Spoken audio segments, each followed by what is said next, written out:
Metallica songs? Underrated? Hi friends, it's Andriy Vasylenko. You asked me to make this video. Metallica songs that deserve more recognition. Well, then what does underrated mean? Rated by whom?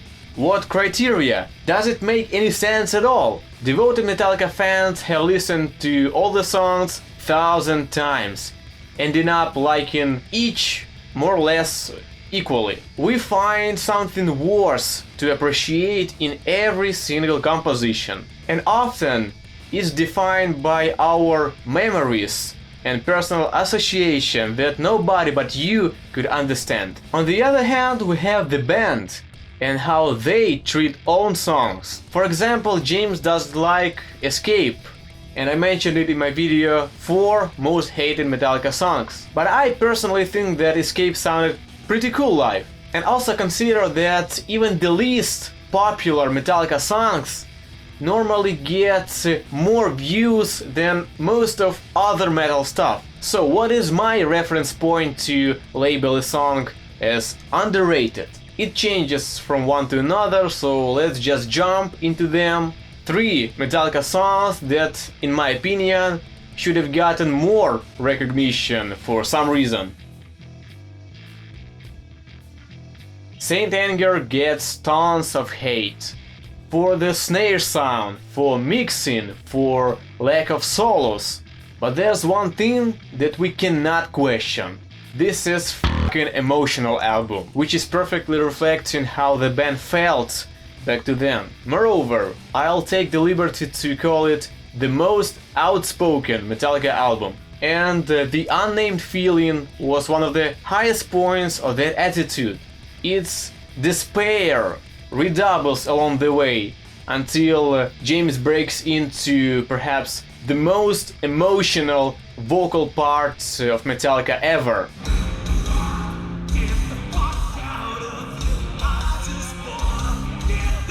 Being a kind of reckless semi-ballad, the Unnamed feeling stands out among other Saint Anger songs, as well as the whole Metallica discography. I wish they played the song again.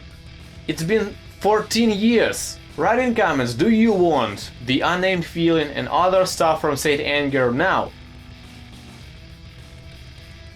For me, Damage Incorporate is a beautiful monster of Metallica. It might seem a straightforward thrash metal song, but in fact this is a musical mine full of gems. The intro alone is a masterpiece. It's practically impossible to solve this riddle by Cliff Burton.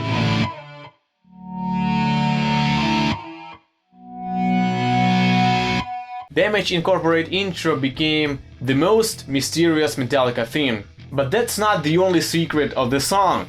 The main riff is often played wrong, as well as the middle section. Plus, it contains a hidden bass part, which nobody knew was there, and the insane guitar solo that beats everything that Kirk did on the last album. By the way, Damage Incorporate bass tab goes to the next edition of my ebook Total Cliff, The Legacy of Cliff Burton, with Orion, Cthulhu, Master, Beltles and Anastasia. Check out the tabs for free on my website, and if you want the whole book, become my Patreon. All links in description. The Outlaw Torn and Fixer, the twin songs of Metallica. They too are the longest ones on Load and Reload.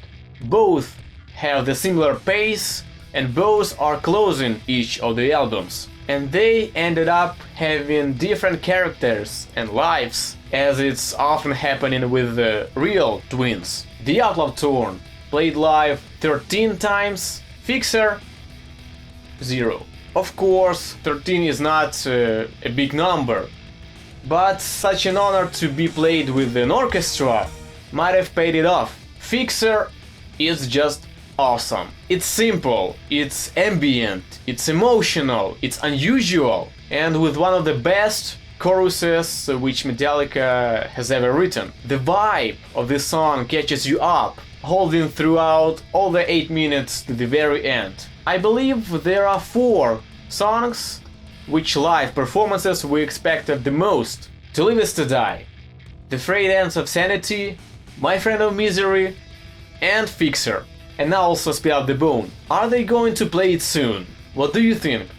Actually, it was difficult to pick only a few Metallica songs. I'd say that instrumentals are also underrated, except for Orion. A lot of fans, especially new, just don't know that the Call of Cthulhu has such an insane bass part, because it's barely audible in the mix. My Friend of Misery, The Struggle Within, The Frayed End of Sanity, The Judas Kiss, Ride the Lightning, Metal Militia, No Remorse. They all deserve more love, which actually should not bother you. I know that most of you love them not less than Enter Sandman. As always, it was my opinion. Write yours in comments. Subscribe if you're a fan of Metallica and metal in general, and support me on Patreon if you like my videos. Thanks for watching, it's Andriy Vasylenko. Be in metal.